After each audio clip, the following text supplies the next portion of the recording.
नमस्कार दोस्तों, घटना चक्र पूर्वालोकन की इस सीरीज में मैं प्रशांत आप सबका स्वागत करता हूं। घटना चक्र पूर्वालोकन की इस सीरीज के तहत हम डिस्कस कर रहे हैं इंडियन पॉलिटी से पिछले वर्षों में विभिन्न परीक्षाओं में पूछे गए प्रश्नों को। तो इस सीरीज का ये मेरा 15वां लेक्चर है। इस सीरीज के 14 लेक्चर ऑलरेडी कंडक्ट हो चुके हैं। मुझे उम्मीद है कि आप सब ने उन सभी लेक्चर्स को एक क्रम से देख लिया होगा। अगर जिन लोगों ने अभी तक नहीं देखा है तो आप इस चैनल पे चले जाइए, वहां पर आपको घटना चक्र पूर्वालोकन इंडियन पॉलिटी PYQ के नाम से एक प्लेलिस्ट मिलेगी। उस प्लेलिस्ट में इस सीरीज के सभी लेक्चर्स आपको एक क्रम से देखने को मिल जाएंगे। जैसा कि आप जानते हैं, इस सीरीज को हम टॉपिक वाइज डिस्कस कर रहे हैं। तो भारत के राष्ट्रपति, इस टॉपिक से कुल 130 के आसपास प्रश्न पिछले वर्षों में पूछे गए थे, जिसका पहला पार्ट हमने डिस्कस कर लिया है। तो पहले करीब 68 क्वेश्चंस को हमने डिस्कस कर लिया है। इस लेक्चर में हम 69 से आगे बढ़ेंगे और इस टॉपिक के जितने बचे हुए प्रश्न हैं उन्हें हम डिस्कस करेंगे। प्रश्नों पे आऊं उससे पहले आप सभी को बताना चाहूँगा कि डिकोड एग्जाम की ओर से समीक्षा अधिकारी, सहायक समीक्षा अधिकारी के लिए एक कंप्लीट इंटीग्रेटेड बैच लॉन्च किया गया है, जिसमें pre plus mains integrated video lectures provide कराया जाता है। आपको सभी टॉपिक्स का यानी पूरा सिलेबस कवर करता हुआ हर टॉपिक का नोट्स आपको प्रोवाइड कराया जाता है। टेस्ट सीरीज प्रोवाइड कराई जाती है। टेलीग्राम पे लगातार टेस्टेज लिए जाते हैं। इसके साथ साथ जो है निबंध लेखन वगैरह की भी तैयारी कराई जाती है। तो अगर आपने ये मन बनाया है कि आगामी समीक्षा अधिकारी, सहायक समीक्षा अधिकारी की परीक्षा में आपको सफलता प्राप्त करनी है, तो ये जो हमारा कोर्स है ये आपके लिए बेहद लाभदायक होगा। यहां पे आप 3 नंबर देख रहे हैं स्क्रीन पे। इन नंबर्स पे कॉल या व्हाट्सएप करके आप इस कोर्स के बारे में अधिक जानकारी ले सकते हैं। और यहां आप देख रहे हैं हमारा लोअर PCS के लिए आरोहण बैच है, इससे भी आप जुड़ सकते हैं इस नंबर पे संपर्क करके। तो अब सीधे हम प्रश्नों पे आते हैं। राष्ट्रपति को लोकसभा को कब भंग कर सकते हैं? तो राष्ट्रपति कब लोकसभा को भंग कर सकते हैं? भारत के प्रधान न्यायाधीश की अनुशंसा पर, लोकसभा की अनुशंसा पर, केंद्रीय मंत्रिमंडल की अनुशंसा पे। तो निश्चित रूप से राष्ट्रपति लोकसभा को भंग कर सकते हैं केंद्रीय मंत्रिमंडल की अनुशंसा पे। तो केंद्रीय मंत्रिमंडल के अनुशंसा पे ही राष्ट्रपति लोकसभा को भंग कर सकते हैं। अब ऐसा मंत्रिमंडल हो जिसका के पास बहुमत ही नहीं लोकसभा में हो, तो फिर जो है स्वविवेक का प्रयोग राष्ट्रपति करते हैं। ठीक है, तो C हमारा उत्तर है। अगला, भारत के राष्ट्रपति की अनुशंसा पर लोकसभा को भंग कर सकते हैं? तो निश्चित रूप से सेम वही प्रश्न है, रिपीट है, मंत्रिपरिषद। अब जो है ये बढ़िया प्रश्न आ गया है और ये प्रश्न लेटेस्ट है, IS प्री 2024 का है। आइए देखें। भारत के संसद के संदर्भ में निम्नलिखित कथनों पर विचार करना है। पहला कथन, भारत के राष्ट्रपति द्वारा किसी सदन के सत्रावसान के लिए मंत्रिपरिषद के परामर्श की आवश्यकता नहीं है। तो संविधान में स्पष्ट रूप से लिखा गया है कि 2 सत्रों के बीच 6 महीने से अधिक का गैप नहीं हो सकता। लेकिन भारत में क्या है कि 3 सत्र होते हैं। तो एक सत्र की समाप्ति, जैसे अभी मानसून सत्र आएगा, तो मतलब एक सत्र की समाप्ति को सत्रावसान कहा जाता है। तो ये कहा जा रहा है कि भारत के राष्ट्रपति द्वारा किसी सदन के सत्रावसान के लिए मंत्रिपरिषद के परामर्श की आवश्यकता नहीं है। ये गलत है, आवश्यकता है।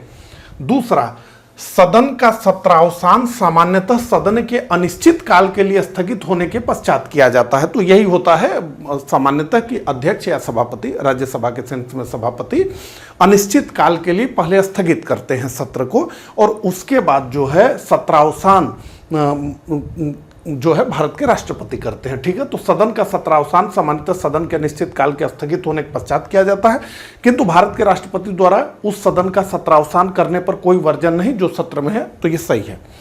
तीसरा, लोकसभा का विघटन भारत के राष्ट्रपति द्वारा असाधारण परिस्थितियों को छोड़कर मंत्रिपरिषद के परामर्श से किया जाता है। तो ये भी सही है।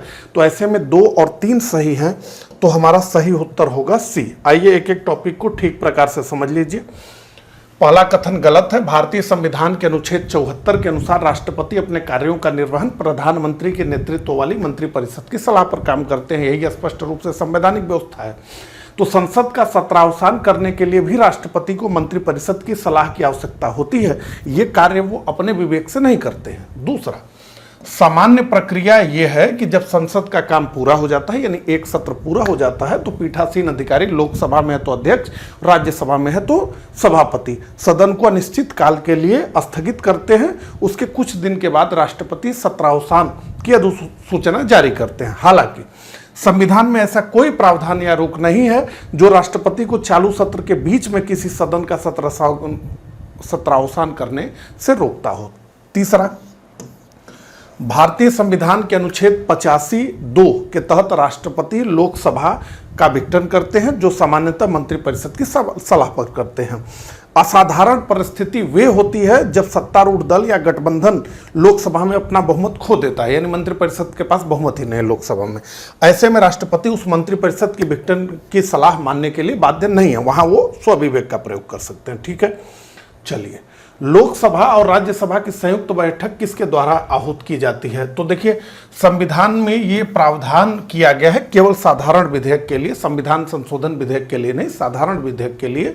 अनुच्छेद 108 के तहत कि जब दोनों सदनों में यानी लोकसभा और राज्यसभा में गतिरोध की स्थिति हो तो उनका एक ज्वाइंट सिटिंग कराई जा सकती है, और इसमें यह प्रावधान है कि ज्वाइंट सिटिंग की हमेशा अध्यक्षता, संयुक्त अधिवेशन की हमेशा अध्यक्षता अनुच्छेद 118 खंड 4 के अनुसार लोकसभा के अध्यक्ष करते हैं। तो ये राष्ट्रपति संयुक्त बैठक को बुलाते हैं। अनुच्छेद 108 के अंतर्गत लोकसभा और राज्यसभा की संयुक्त बैठक आहूत की जाती है। रिपीट है प्रश्न, तो राष्ट्रपति के द्वारा। भारतीय संसद का संयुक्त अधिवेशन निम्नलिखित में से कौन एक बुला सकता है? निश्चित रूप से भारत के राष्ट्रपति बुला सकते हैं। निम्न में से कौन सी अभिव्यक्ति भारत के संविधान के अनुच्छेद 108 के अंतर्गत दोनों सदनों की संयुक्त बैठक आहूत करने के संबंध में है? तो ये राष्ट्रपति का आशय, ये कहा जाता है कि राष्ट्रपति का ऐसा आशय है, यानी राष्ट्रपति का ये इंटेंशन है। ठीक है, तो आशय ए।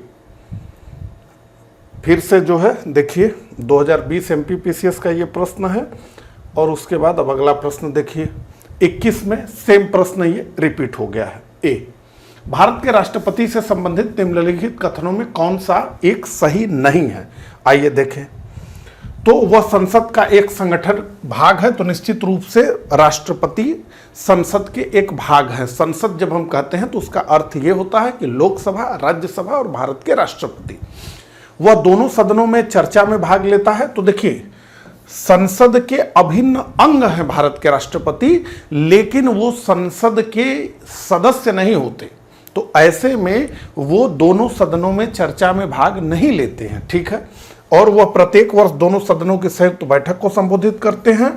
वह किन्हीं परिस्थितियों में अध्यादेश लागू कर सकते हैं, तो अध्यादेश की शक्ति है भारत के राष्ट्रपति के पास। निम्न कथनों पर अब विचार करना है। कथन ए, राष्ट्रपति संसद का भाग है, तो निश्चित रूप से राष्ट्रपति संसद का भाग है। कोई भी विधेयक तब तक अधिनियम यानी एक्ट नहीं बन सकता जब तक भारत के राष्ट्रपति उस पर अपना हस्ताक्षर या अपनी सहमति न दे दे। तो राष्ट्रपति संसद का भाग है, अतः संसद के दोनों सदनों द्वारा पारित विधेयक बिना राष्ट्रपति की स्वीकृति के कानून नहीं बन सकता।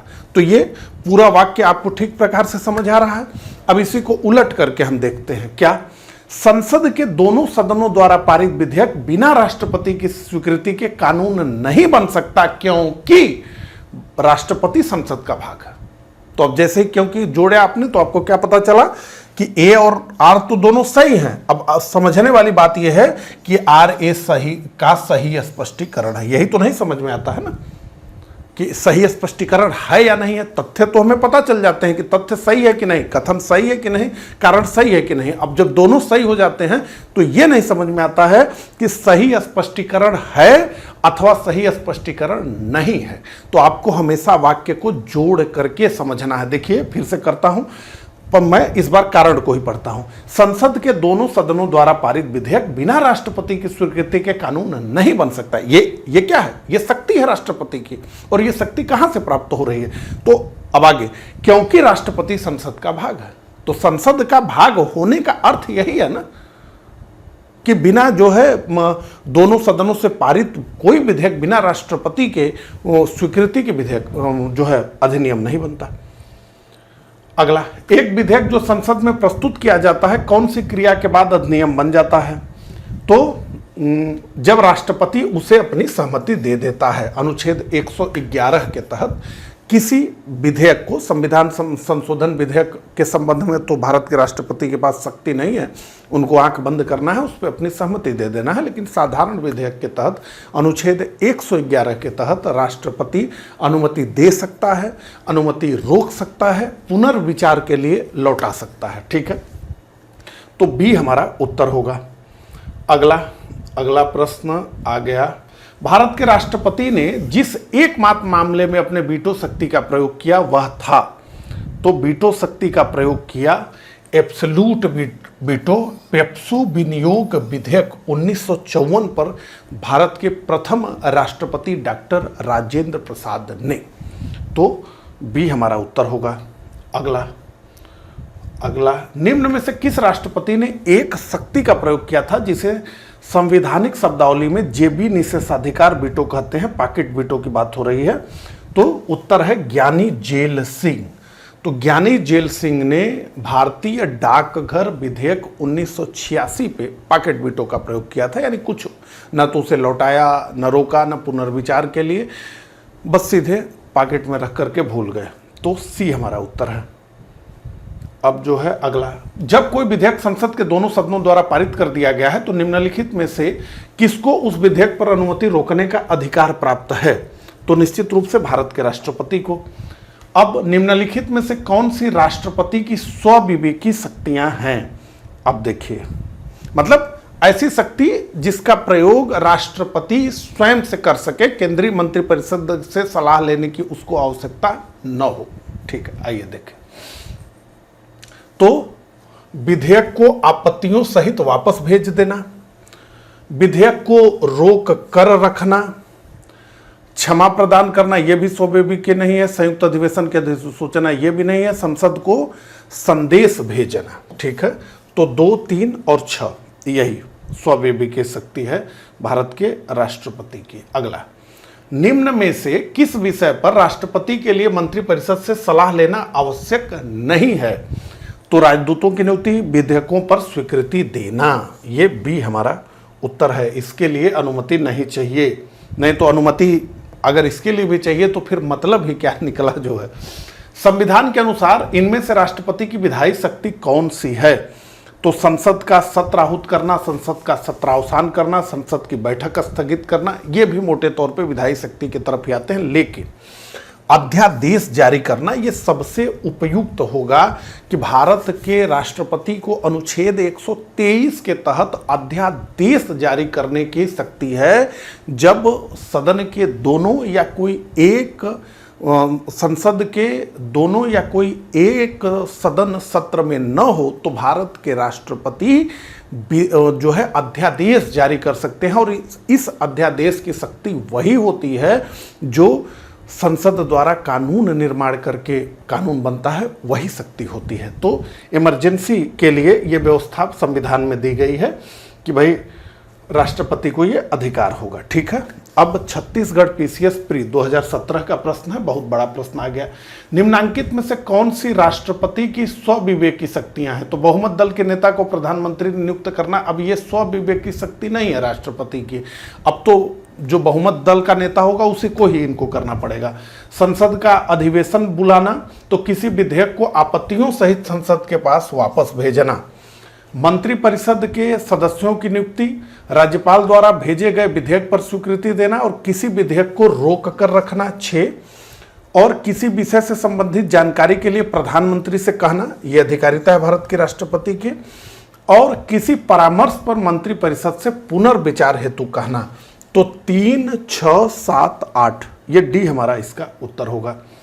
अगला, जब केंद्रीय मंत्रिमंडल ने वर्ष 2002 में चुनावी सुधारों पर अध्यादेश में बिना किसी बदलाव के उसे राष्ट्रपति को वापस भेजा, तब राष्ट्रपति ने भारतीय संविधान के कौन से अनुच्छेद के अंतर्गत उसे अपनी सहमति दी? अब ये आईएएस प्री 2003 के हिसाब से ये करंट से जुड़ा हुआ प्रश्न था, लेकिन देखिए यूपी पीसीएस प्री ने 2015 में इस प्रश्न को पूछा है।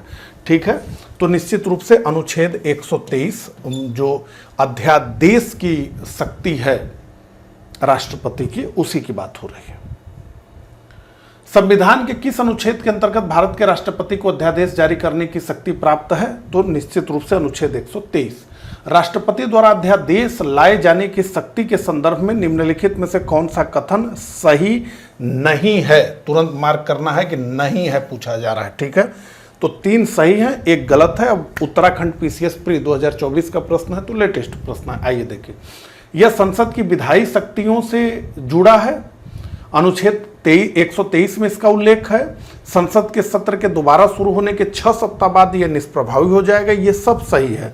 गलत है ये, राष्ट्रपति द्वारा इसे कभी वापस नहीं लिया जा सकता। स्पष्ट रूप से यह प्रावधान है कि संसद के सत्र के दोबारा शुरू होने के 6 सप्ताह के भीतर जो है इसे अनुमति लेनी होगी संसद की। अगर अनुमति मिलती है तो ये कानून बन जाएगा संसद द्वारा पारित होकर, नहीं मिलती है तो इसका काम समाप्त हो जाएगा अध्यादेश का, ठीक है।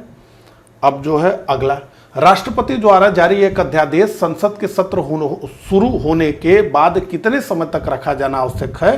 तो निश्चित रूप से 6 सप्ताह हमारा उत्तर होगा। अगला, भारतीय राज्य व्यवस्था के संबंध में निम्नलिखित कथनों पर विचार कीजिए। आइए देखें। अध्यादेश किसी केंद्रीय अधिनियम को संशोधित कर सकता है? तो निश्चित रूप से अध्यादेश किसी केंद्रीय अधिनियम को संशोधित कर सकता है। अध्यादेश का वही प्रभाव है जो संसद द्वारा पारित किसी विधेयक का प्रभाव होता है। अध्यादेश किसी मूल अधिकार को न्यून कर सकता है? तो यहाँ बेसिक स्ट्रक्चर ढांचा आ जाएगा, तो ये गलत है। अध्यादेश किसी पिछली तारीख से प्रभावी हो सकता है? तो मैंने आपको बताया कि जो संसद के कानून का प्रभाव है वही अध्यादेश का भी प्रभाव होता है। ऐसे में ये क्या कहा जा रहा है, पिछली तारीख से प्रभावी होना। मतलब समझिए कि 2000 में कोई एक्ट जो है पारित हो रहा है और उसे 1995 में यानी 5 साल पीछे जाकर के लागू किया जा रहा है, तो ये भी अध्यादेश के द्वारा हो सकता है। अगर ये जो कार्य जो है संसद के कानून द्वारा हो सकते हैं, वो सारे कार्य अध्यादेश द्वारा भी हो सकते हैं। तो ऐसे में 1 और 3 सही है, तो 1 और 3 सही है, यानी सी सही है। अब जो है अगले प्रश्न पे बढ़ते हैं। निम्नलिखित में से किनकी नियुक्ति भारत के राष्ट्रपति द्वारा की जाती है? तो वित्त आयोग के अध्यक्ष की नियुक्ति की जाती है। संघ राज्य क्षेत्र के मुख्यमंत्रियों की नियुक्ति भारत के राष्ट्रपति करते हैं, लेकिन योजना आयोग के उपाध्यक्ष की नियुक्ति भारत के प्रधानमंत्री करते हैं, ये राष्ट्रपति नहीं करते हैं। तो 1 और 3 यानी सी हमारा उत्तर है। अब जो है अगला प्रश्न, निम्नलिखित में से राष्ट्रपति किसकी नियुक्ति करता है? भारत के महान्यायवादी का करता है, नियंत्रक और महालेखा परीक्षक का करता है, और एक राज्य के राज्यपाल की, यानी सबकी, उपरोक्त सभी की नियुक्ति। निम्न में भारत का राष्ट्रपति किसकी नियुक्ति नहीं करता है? तो उपराष्ट्रपति, प्रधानमंत्री, राज्यपाल। निश्चित रूप से उपराष्ट्रपति की नियुक्ति राष्ट्रपति द्वारा नहीं की जाती है, बल्कि अप्रत्यक्ष रूप से संसद के दोनों सदनों के सदस्य उपराष्ट्रपति का चुनाव करते हैं, तो इनकी नियुक्ति राष्ट्रपति नहीं करते हैं। अब अगला, संविधान असाधारण परिस्थितियों में राष्ट्रपति को राज्यपाल के कृत्यों के निर्वहन हेतु उपबंध कर सकेगा? तो ये किस अनुच्छेद में लिखा गया है? ये सीधे सीधे देखिए अनुच्छेद पूछा जा रहा है और हमारा उत्तर होगा ए। अगला, भारतीय संविधान भारत के राष्ट्रपति को अधिकार नहीं देता है। किस चीज का नहीं देता है? प्रधानमंत्री की नियुक्ति का, राज्यों के मुख्यमंत्री की नियुक्ति का। निश्चित रूप से राज्यों के मुख्यमंत्रियों की नियुक्ति राज्य के राज्यपाल करते हैं, भारत के राष्ट्रपति नहीं करते हैं। तो बी हमारा उत्तर होगा। अब जो है अगला, भारतीय संविधान का कौन सा अनुच्छेद राष्ट्रपति को उच्चतम न्यायालय से परामर्श करने की शक्ति प्रदान करता है? तो राष्ट्रपति की सलाहकारी अधिकारिता, अनुच्छेद 143 में इसका उल्लेख किया गया है कि कोई इस तरह का प्रश्न अगर राष्ट्रपति के समक्ष आ जाए तो वो सर्वोच्च न्यायालय से उस पे जो है अपनी राय मांग सकते हैं। ये राष्ट्रपति की सलाहकारी अधिकारिता के तहत आता है। अब जो है अगला प्रश्न, भारत के राष्ट्रपति की शक्तियों के बारे में निम्नांकित में से कौन एक सही नहीं है? राष्ट्रपति को सर्वोच्च न्यायालय के परामर्श को स्वीकार करना चाहिए। तो ये सलाहकारी अधिकारिता से प्रश्न पूछा गया है। तो राष्ट्रपति को सर्वोच्च न्यायालय के परामर्श को स्वीकार करना चाहिए, गलत है। राष्ट्रपति स्वीकार भी कर सकते हैं, राष्ट्रपति अस्वीकार भी कर सकते हैं। तो ये हमारा उत्तर होगा। आइए एक बार देखिए इसके एक्सप्लेनेशन को। तो देखिए, अनुच्छेद 143 सर्वोच्च न्यायालय को सलाहकारी अधिकारिता प्रदान करता है या राष्ट्रपति को जो है सलाह लेने का प्रावधान करता है। तो अनुच्छेद 143 एक ये कहता है कि यदि राष्ट्रपति को ये प्रतीत हो कि विधि या तथ्य का कोई ऐसा प्रश्न उत्पन्न हुआ हो जो व्यापक जनहित के महत्व का हो, तो उस प्रश्न पर राष्ट्रपति सर्वोच्च न्यायालय से सलाह मांग सकते हैं। अब इसमें समझिए बारीक बातें क्या है। तो पहली बात तो यह है कि सर्वोच्च न्यायालय सलाह मांगने पर ही सलाह देगा, मतलब अपने मन से राष्ट्रपति को सलाह नहीं भेज देगा। जब राष्ट्रपति सलाह मांगेंगे तभी सलाह देगा, पहली बात। दूसरी बात, सर्वोच्च न्यायालय की सलाह राष्ट्रपति पर बाध्यकारी नहीं होगी। अब राष्ट्रपति ने सलाह मांगी है, राष्ट्रपति को सर्वोच्च न्यायालय ने सलाह दी है, तो बात खत्म। अब ये नहीं है कि हमने जो सलाह दिया है उसे ही राष्ट्रपति माने, ये सर्वोच्च न्यायालय कहे, नहीं, बाध्यकारी नहीं है। तीसरी बात, सर्वोच्च न्यायालय सलाह देने के लिए बाध्य नहीं है। तीसरी बात यह भी है कि सर्वोच्च न्यायालय सलाह नहीं भी दे सकता है। ठीक है, देखिए इतने विस्तार से हम लोग क्लास में पढ़ते हैं चीजों को, एकदम जो भी पढ़ते हैं वो पूरी तरह से क्लियर पढ़ते हैं कि ताकि कोई कंफ्यूजन नहीं रहे। अब ये बात आपने समझ ली। अब ये क्या है, अनुच्छेद 143 खंड 1 से जुड़ा हुआ प्रावधान है। अब अनुच्छेद 143 खंड 2 भी है, वो क्या कह रहा है देखिए। अनुच्छेद 143 खंड 2 के तहत राष्ट्रपति संविधान के लागू होने से पूर्व की संधियों, समझौतों और विवादों पर भी सर्वोच्च न्यायालय से सलाह मांग सकते हैं। कब की बात हो रही है? संविधान के लागू होने से पूर्व की संधियों, समझौतों और विवादों पर सलाह मांग सकते हैं। अब इसमें कंडीशन क्या है समझिए। पहला, सर्वोच्च न्यायालय को सलाह देना अनिवार्य है। तो अनुच्छेद 143 खंड 1 के तहत सर्वोच्च न्यायालय सलाह नहीं देने के लिए बाध्य नहीं है, लेकिन यहां क्या है कि सर्वोच्च न्यायालय को सलाह देना अनिवार्य है। और दूसरा, सर्वोच्च न्यायालय की सलाह राष्ट्रपति पर बाध्यकारी नहीं होगी। तो सर्वोच्च न्यायालय की सलाह राष्ट्रपति पर बाध्यकारी नहीं होगी। अनुच्छेद 143(3) के अनुसार राष्ट्रपति को सलाह कम से कम 5 न्यायाधीशों की संविधान पीठ, कॉन्स्टिट्यूशनल बेंच द्वारा ही दी जाएगी। ठीक है। अब जो है, भारत के राष्ट्रपति को यह अधिकार नहीं प्राप्त है कि वह क्षमादान करे, है सर्वोच्च न्यायालय के न्यायाधीश को हटाए। निश्चित रूप से सर्वोच्च न्यायालय के न्यायाधीश को हटाना, अगर आप ठीक प्रकार से समझेंगे तो भारत में राष्ट्रपति को हटाने से भी अधिक कठिन है। तो सिद्ध कदाचार या असमर्थता, ये 2 पॉइंट जो है संविधान में बताया गया है कि इसी के आधार पर जो है सर्वोच्च न्यायालय के या उच्च न्यायालय के न्यायाधीशों को हटाया जा सकता है। ये बहुत बड़ी प्रक्रिया है। इसके लिए जो है 2/3 बहुमत की आवश्यकता जो है होती है। तो राष्ट्रपति की क्षमा आदि की शक्ति एक विधायी शक्ति, न्यायिक शक्ति। तो देखिए, राष्ट्रपति की क्षमा की जो शक्ति है वो जो है हम लोग भी उसको न्यायिक शक्ति के रूप में ही कहते हैं, लेकिन सर्वोच्च न्यायालय ने ही यह स्पष्ट किया है कि ये एक कार्यपालिकीय शक्ति है। ठीक है, जबकि वास्तव में देखें तो यह न्यायिक शक्ति ही है। अब अगला, राष्ट्रपति की क्षमा प्रदान करने की शक्ति में क्या सम्मिलित नहीं है?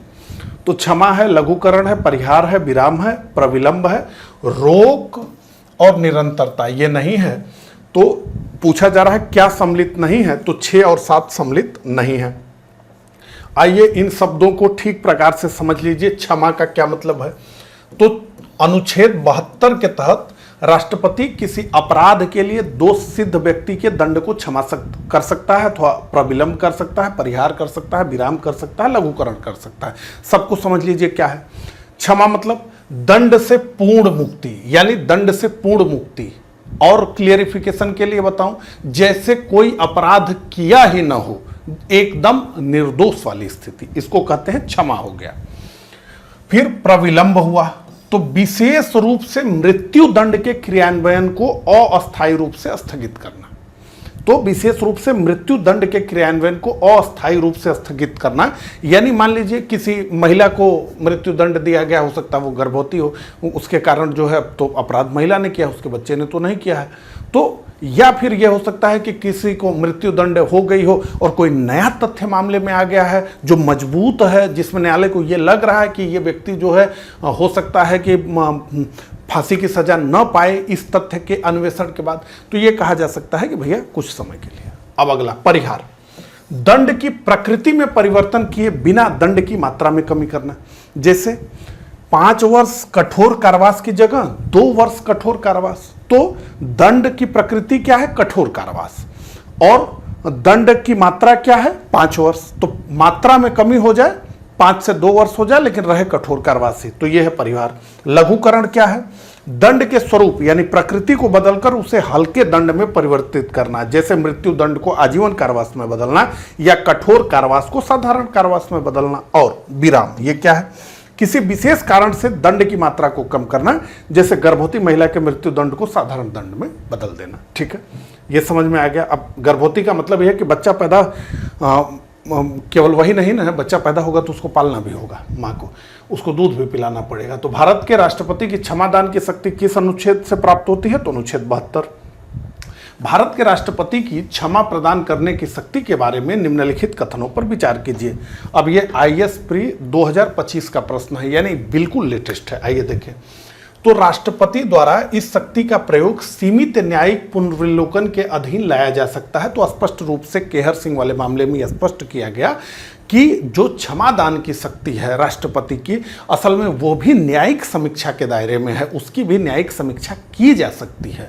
दूसरा, राष्ट्रपति इस शक्ति का प्रयोग केंद्र सरकार की सलाह के बगैर कर सकता है। गलत है, सलाह से ही करना है। तो केवल एक सही है, केवल एक सही है, यही हमारा उत्तर होगा। अब आइए जो है आप देखिए, क्षमादान की जो राष्ट्रपति की शक्ति है वो मंत्रिपरिषद की सलाह पर ही उसका प्रयोग होता है, जैसा कि केहर सिंह बनाम भारत संघ 1989 में सर्वोच्च न्यायालय ने स्पष्ट किया। अब देखिए, मैंने जो है न्यायिक समीक्षा की बात आपको जो है इसी केहर सिंह वाले मामले में बताई, जबकि वो है इप्रू सुधाकर बनाम आंध्र प्रदेश राज्य का मामला 2006। उस मामले में सर्वोच्च न्यायालय ने स्पष्ट किया कि राष्ट्रपति और राज्यपाल की जो क्षमा दान की शक्ति है वो न्यायिक समीक्षा के अधीन है और इसका प्रयोग राजनीतिक, धार्मिक या व्यक्तिगत कारणों से नहीं किया जा सकता। अगला, निम्नलिखित में से किस प्रकार के प्राधिकार राष्ट्रपति को प्राप्त हैं? वास्तविक और लोकप्रिय नहीं, ये तो अमेरिका का राष्ट्रपति है। औपचारिक और विधिक, राजनीतिक और नाम मात्र, तो संवैधानिक और नाम मात्र। तो एक संवैधानिक चेहरा है भारत का राष्ट्रपति, शक्तियां उसके पास आप जैसा कि देख रहे हैं नाम मात्र की भी नहीं है। सारी शक्ति जो है मंत्रिपरिषद के पास है। तो हम क्या कहेंगे? संवैधानिक और नाम मात्र। तो संवैधानिक और नाम मात्र और औपचारिक और विधिक। ठीक है, तो 2 और 4 यानी 103 का जो हमारा उत्तर होगा वो होगा डी। ठीक है, 2 और 4। अब जो है अगले प्रश्न पे, भारतीय संविधान के अनुसार भारत के राष्ट्रपति का ये कर्तव्य है कि वे निम्नलिखित में से किसको किनको संसद के पटल पर रखवाएं। तो संघ वित्त आयोग की सिफारिशों को, नियंत्रक महालेखा परीक्षक के प्रतिवेदन को और राष्ट्रीय अनुसूचित जाति आयोग के प्रतिवेदन को, ये जो है संसद के पटल पर रखवाते हैं। लोक लेखा समिति तो जो है एक संसद की समिति है, हम जानते हैं। तो 1, 3 और 4, 1, 3 और 4 यानी सी हमारा उत्तर होगा। अब जो है अगला प्रश्न, निम्न में कौन सा संवैधानिक विशेषाधिकार राष्ट्रपति का नहीं है? तो साधारण बिल को पुनर्विचार हेतु लौटाना, वित्तीय बिल को पुनर्विचार हेतु लौटाना, लोकसभा को भंग करना, प्रधानमंत्री की नियुक्ति करना। तो निश्चित रूप से वित्त बिल को पुनर्विचार के हेतु लौटाना। तो अनुच्छेद 117 के तहत जो वित्त विधेयक होता है वो राष्ट्रपति की पूर्वानुमति के बाद ही केवल लोकसभा में प्रस्तुत किया जाता है। तो जब राष्ट्रपति की पहले ही पूर्वानुमति प्राप्त कर ली गई है तो अब फिर उस बिल को पुनर्विचार के लिए कैसे लौटा सकते हैं? वो तो पहले ही बिल उनके पास गया है। ठीक है, ये तर्क है इसके पीछे। तो बी हमारा उत्तर है। अब जो है अगला प्रश्न, निम्नलिखित में से किसी भौगोलिक क्षेत्र को अनुसूचित क्षेत्र घोषित करने का संवैधानिक अधिकार किसको है? तो 5वीं अनुसूची निश्चित रूप से राष्ट्रपति को। संसद के लिए राष्ट्रपति का अभिभाषण कौन तैयार करता है? तो संसद के लिए राष्ट्रपति का अभिभाषण केंद्रीय मंत्रिमंडल तैयार करती है, क्योंकि राष्ट्रपति जो भी बोलते हैं वो असल में सरकार की ही बात रहती है। ठीक है, तो केंद्रीय मंत्रिमंडल। भारत के प्रथम राष्ट्रपति राजेंद्र प्रसाद किस राज्य से थे? तो बीपीएससी का ये प्रश्न है। तो निश्चित रूप से भारत के प्रथम राष्ट्रपति डॉक्टर राजेंद्र प्रसाद बिहार के सिवान जिले से थे और 3 दिसंबर 1884 से लेकर 26 जनवरी मतलब 3 दिसंबर 1884 को इनका जन्म हुआ था। 26 जनवरी 1950 से, यानी जिस दिन से संविधान लागू हुआ, ये जो है 13 मई 1962 तक भारत के राष्ट्रपति रहे। तो 2 टर्म इन्होंने पूरा किया। ये हमारा उत्तर है। स्वतंत्र भारत के प्रथम राष्ट्रपति थे? निश्चित रूप से बिहार से। 2 अवधियों के लिए भारत के राष्ट्रपति कौन थे? तो निश्चित रूप से डॉक्टर राजेंद्र प्रसाद। बिल्कुल प्रारंभ से भारत के राष्ट्रपति के पद पर आसीन व्यक्तियों का निम्नलिखित में से कौन सा एक सही क्रम है? तो राजेंद्र प्रसाद सर्वप्रथम, एस राधाकृष्णन दूसरे, जाकिर हुसैन तीसरे और बीबी गिरी चौथे। डी हमारा उत्तर होगा। भारत के चौथे राष्ट्रपति थे? तो श्री बीबी गिरी थे भारत के चौथे राष्ट्रपति। सर्वसम्मति से निर्वाचित भारत के राष्ट्रपति थे? तो निश्चित रूप से एन संजीव रेड्डी। सर्वसम्मति का मतलब है अनअपोज्ड, यानी ये जो है निर्विरोध, बिना किसी विरोध के अनअपोज्ड भारत के जो है राष्ट्रपति बन गए एन संजीव रेड्डी। भारतीय राष्ट्रपति के सर्वसम्मति से चुने जाने का अभी तक का एकमात्र उदाहरण निश्चित रूप से नीलम संजीव रेड्डी। ठीक है, अगला। अब सूची 1 को सूची 2 से सुमेलित करना है। तो फखरुद्दीन अली अहमद 1974 से 1977, एन संजीव रेड्डी 77 से 82, डॉक्टर जाकिर हुसैन 1967 से 69 और बीबी गिरी 1969 से 1974। तो ए का 2, ए का 2, बी का 3, बी का 3, सी का 4, सी का 4 और डी का 1। तो सी हमारा उत्तर हो जाएगा। 115 का उत्तर होगा सी। भारत के निम्नलिखित राष्ट्रपतियों के कार्यकाल पर विचार कीजिए तथा इन्हें सबसे पहले से आखिरी तक के सही कालानुक्रमानुसार क्रम में व्यवस्थित कीजिए। अब देखिए, ये यूपीपीसीएस प्री 2025 का प्रश्न है, तो इससे आप ये समझ पाएंगे कि आपको राष्ट्रपतियों का नाम और उनका क्रम भी याद होना चाहिए। अब बिल्कुल लेटेस्ट प्रश्न, पुराने प्रश्नों में तो ये पूछा गया, लेकिन अभी पीसीएस 2025 का ये प्रश्न है, तो ये महत्वपूर्ण हो जाता है। ठीक है, तो इन लोगों में हम देखें तो सबसे पहले नीलम संजीव रेड्डी दिखेंगे, फिर आर वेंकट रमन दिखेंगे, फिर के आर नारायणन दिखेंगे और सबसे अंत में एपीजे अब्दुल कलाम। तो ए हमारा उत्तर होगा 1, 4, 2, 3। अब जो है अगला प्रश्न, निम्न में से कौन राष्ट्रपति होने से पूर्व भारत के उपराष्ट्रपति पद पर आसीन नहीं रहे? तो इसका भी उत्तर है नीलम संजीव रेड्डी। निम्नलिखित में से किसने भारत के राष्ट्रपति का पद ग्रहण करने के पूर्व उपराष्ट्रपति के पद पर कार्य नहीं किया था? तो इसका भी उत्तर है नीलम संजीव रेड्डी।